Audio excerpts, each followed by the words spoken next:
Os cativos chegan a un punto de encontro onde os agarda un voluntario.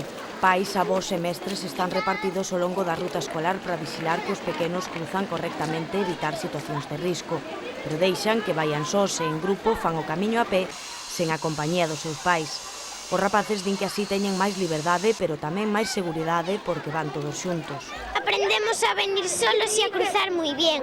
Moi ben, porque nos dan unha libertad, nos dan seguridade propia para que podamos ir nosotros sin ningún adulto, para que aprendamos a ser maiores e que tengamos liberdade para poder, para que nos en toda a vida non tengamos que ir con los maiores. Sí, podemos aprender a ir nosotros solos sin tener que estar siempre con nuestros padres. Y además que así nos dan libertade.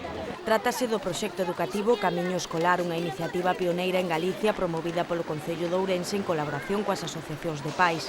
O obxectivo é fomentar a mobilidade sostible entre os pequenos, garantindo a seguridade dos seus desplazamentos e para que aprendan a ser máis independentes e responsables.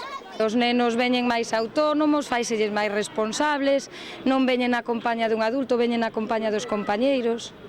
Entonces eso é moito a favor dos rapaces, para que teñan unha mobilidade máis autónoma por as rúas. A finalidade non é só que os nenos adquiran autonomía tamén solo, senón que tamén os pais non abusen ou usen en exceso os vehículos ás entradas e salidas do colexio. Porque, por exemplo, nesta zona encontrámonos moitos días con vehículos aparcados en triple fila. Entón, o neno, cando ten que cruzar, encontrase con verdadeiras dificultades propiciadas polos propios pais.